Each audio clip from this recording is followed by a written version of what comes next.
Hello again. The Logic of Democracy. Thomas Landon Thorson.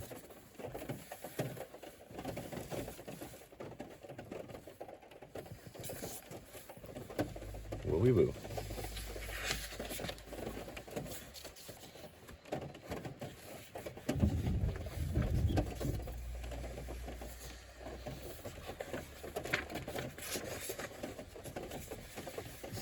Boring.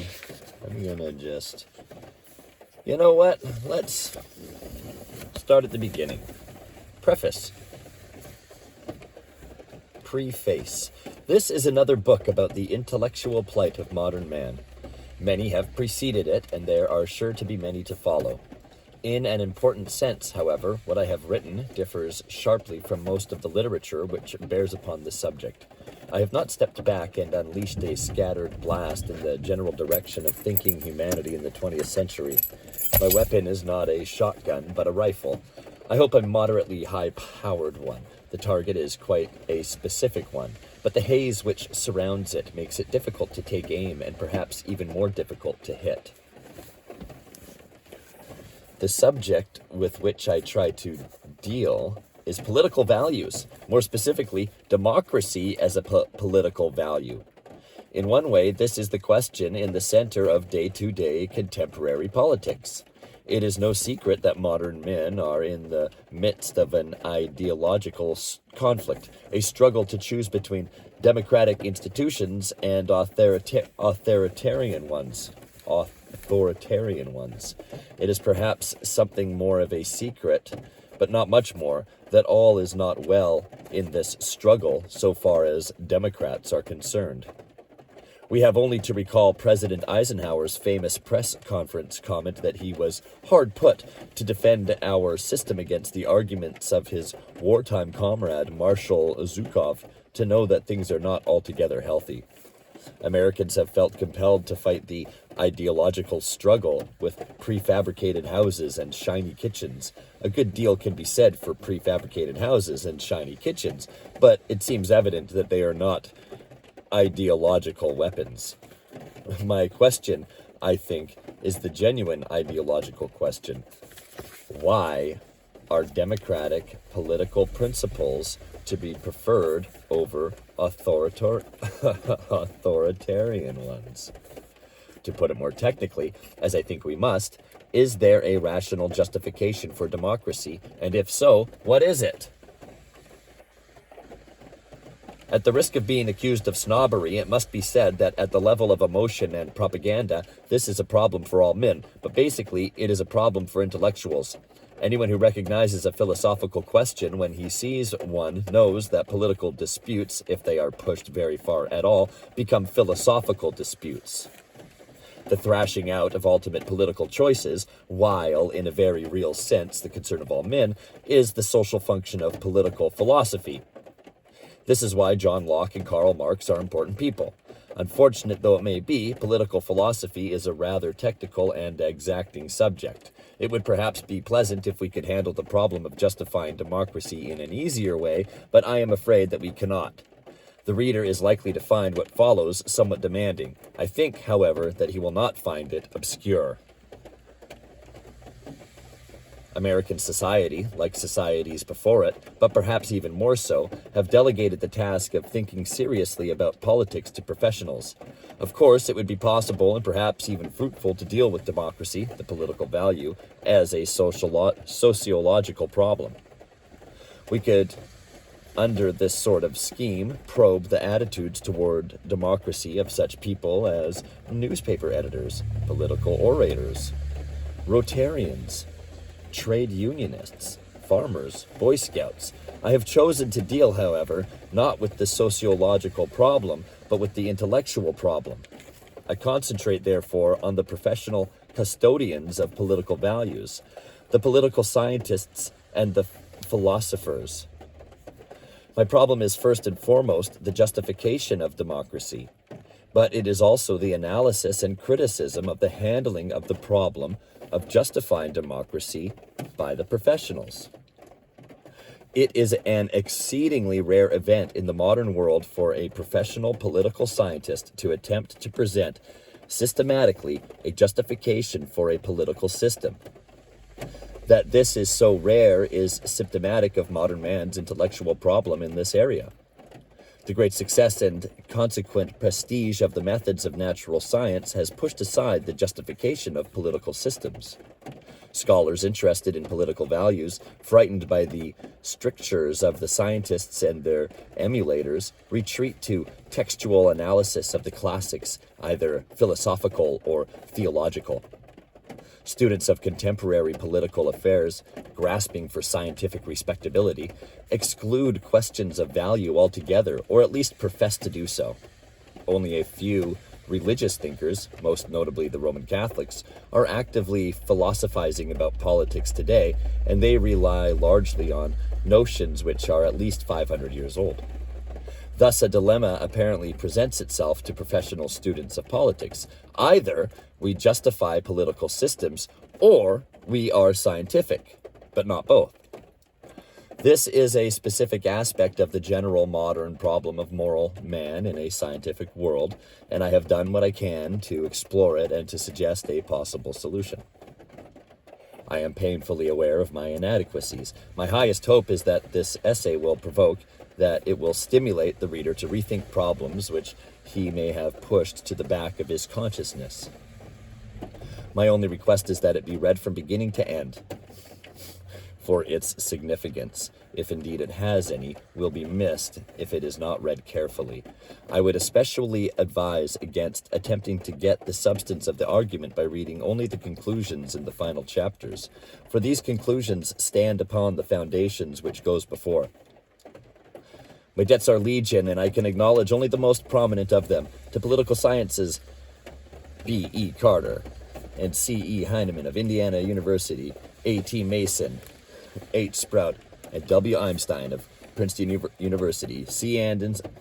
Anderson of the University of Wisconsin, and my friends W. A. Kimmel and C. H. McCall, now of Yale University, goes my gratitude for help of the widest variety, for an intellectual experience which I shall probably never fully appreciate. My thanks go to Henry B. Veach, Norwood Russell Hansel, David Bidney, and Newton P. Stoutenacht of the Department of Philosophy, Indiana University. 3 special acknowledgments are in order. The public schools of LaPorte, Indiana, and Indiana University deserve and have my most profound gratitude for encouragement, both intellectual and financial. To philosopher James Ward Smith of Princeton University, whose remarkable book, Themed for Reason. To philosopher James Ward Smith of Princeton University, whose remarkable book, Theme for Reason, informed and stimulated much of what I have said here. Go my thanks and admiration. Finally, thanks go to my wife and to my mother and father for help which I cannot adequately describe. I need not say that I alone am responsible for what I have written. Thomas Landon Thorson, Madison, Wisconsin, January 1962.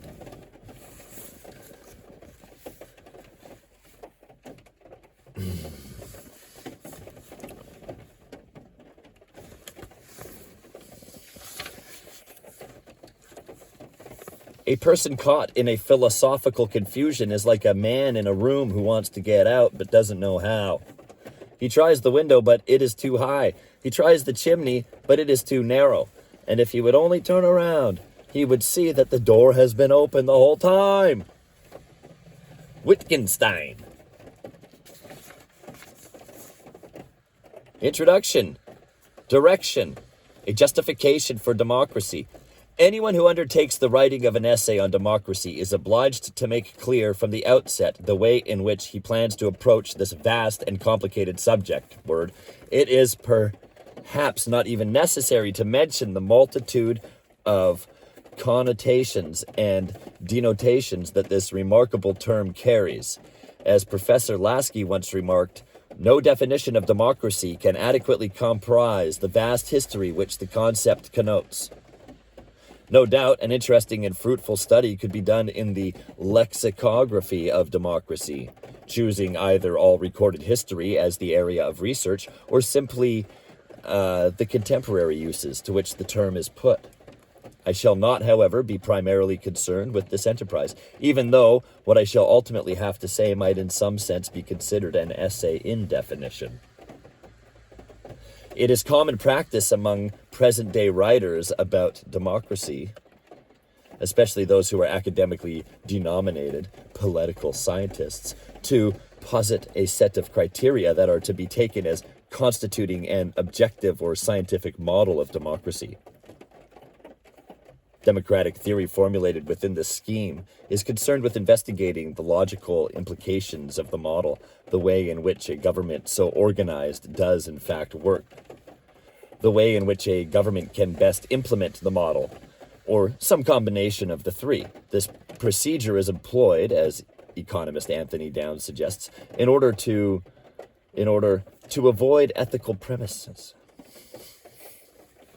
The inclination of these students of politics is to sharply differentiate political science from ethics, and thus political theory from moral philosophy.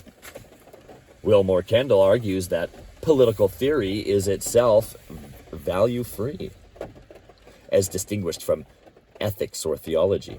To be sure, Locke, St. Thomas, or Plato would not have agreed. Rather, they would have assented to the contrary proposition that political theory is value-impregnated. To borrow a term from R.M. McIver, that is not strictly speaking appropriate. The notion of a value-free social science, and thus of a value-free political theory, is not, however, without good grounds. It flows from modern philosophical developments that flow in turn from modern scientific developments. This is the philosophical point of view ordinarily designated, for want of a more appropriate general term, logical positivism. Logical positivism. David Easton expresses this point of view in the following ways. To avoid any possible doubt that may arise later, however, I must dwell for a moment on my working assumptions about the properties of a value judgment, an assumption which has informed and will continue to prevail in the present work. This assumption, generally adopted today in the social sciences, holds that values can ultimately be reduced to emotional responses conditioned by the individual's total life experiences. In this interpretation, although in practice no one proposition need express either a pure fact or a pure value, facts and values are logically heterogeneous. The factual aspect of a proposition refers to a fact of reality. Hence, it can be tested by reference to the facts. In this way, we check its truth. The moral aspect of a proposition, however, expresses only the emotional response of an individual to a state of real or presumed facts. It indicates whether and the extent to which an individual desires a particular state of affairs to exist. Although we could say that the aspect of a proposition referring to a fact can be true or false, it is meaningless to characterize the value aspect of a proposition in this way. This point of view need not be evaluated at present, although eventually it will have to be weighed seriously. What must be grasped now, however, is the way in which this conception of values leads to the notion of a value-free social science and thus to a purely instrumental conception of democratic theory. Conveniently, Easton himself applies these standards in talking about democracy. Let me assume that we agree that democracy is a political system in which power is so distributed that control over the authoritative allocation of values lies in the hands of the mass of the people. To say that the United States is a democracy can obviously be proved or disproved given accessibility to appropriate data. We can speak of the truth or falsity of such a proposition, but to say, I prefer democracy, introduces a proposition with a logically different aspect. It expresses my sentiment in favor of this kind of political system. We could say that it is true or false that I hold this kind of sentiment, or that it is incompatible with an equal preference for an authoritarian political system, or that, to be consistent, I ought not to give my political support to a movement that would destroy democracy. To assert that this value judgment is true makes sense in another way as well, namely, that it is true that I made the statement, or that it expresses the sentiment that I felt, and is not an attempt at deception about my emotions. But it has little meaning to say that my preference for democracy is true, while someone else's dislike of it is false. The significance here, of course, is that from this point of view, there is no proving that democracy is good or that it is better than fascism or communism, just that there is no proving any value judgment. A proposition such as majority rule is the best decision-making procedure for a society within the framework of this analysis becomes equivalent to shouting majority rule in the same tone of voice that one might use for hurrah at a football game. What the democratic theorist must therefore do is to posit political equality. What the Democrat, I know I'm pronouncing this wrong. What the democratic theorist must therefore do is posit political equality, majority rule, and minority rights as simply given and make the business of democratic theory purely instrumental. That is, calculate the implications of the givens and discover the most efficient ways of implementing them. Now, it would be naive and misleading to suppose that all writers on democracy adhere to this position, or that those who do, as a matter of fact, make no distinction or choice between majority rule and despotism. This viewpoint has been presented in an exclusively brief and somewhat heavy-handed way in order to cast in sharp relief the chief point of interest of this essay. I shall not be interested in instrumental democratic theory. Instead, I propose to examine the justification for the essential principles of democracy themselves. In this discussion, political equality, majority rule, or minority rights will not be posited as given, but an attempt will be made to find the grounds on which these principles may be justified. Such a proposal is, of course, very much out of fashion in contemporary writing about democracy. It is, in fact, quite likely to be met with a smile of disbelief. My friend and former teacher, Professor Charles H. Heinemann, would surely say he can now predict that I will retreat to the nearest closet and begin to pray. Other reactions will surely be similar, although perhaps less graphic. We intend to look for the foundations of democracy, even though we are told by philosopher T.D. Weldon that no such foundations exist, and all attempts to demonstrate the superiority of the foundations on which democracy rests to those of communism and totalitarianism are pointless. We are going to search for a philosophy of democracy, even after being told that this is a dangerous, if not immoral, enterprise. Historian Daniel J. Thorson is among the most vociferous critics of the notion of a philosophy of democracy. He says, some Americans, however, and they are probably increasing in number, make the un-American demand for a philosophy of democracy. They believe that this philosophy will be a weapon against Russia and a prop for our own institutions. They are afraid that without some such saleable commodity, they may not be able to compete with Russia in the world market. These people are puzzled that we should have come as far as we have without knowing the philosophy which lies beneath our institutions. They are even frightened at what they might find, or fail to find, when they open the sanctum sanctorum of national belief. It is these who are among our most dangerous friends, for even if they should find the Holy of Holies empty, they would refuse to admit it. Instead of trying to discover the reasons why we have managed to be free of adultery, they will make their own graven image, their own ass's head, and say that is what belonged in the temple all the time. These people are dangerous because they would misrepresent us abroad and corrupt us at home. There is no need to be frightened by these statements, provided that we understand what they mean. Weldon is right when he says that the kinds of foundations he is talking about are illusory. But this does not mean that there are no foundations. Thorson is right when he says that the builders of graven images are dangerous. But this does not mean that all philosophers build graven images, or that there is no philosophy of democracy. In other words, we shall agree with Weldon and Thorson in throwing out the dirty bathwater but we shall object when the baby is thrown out as well.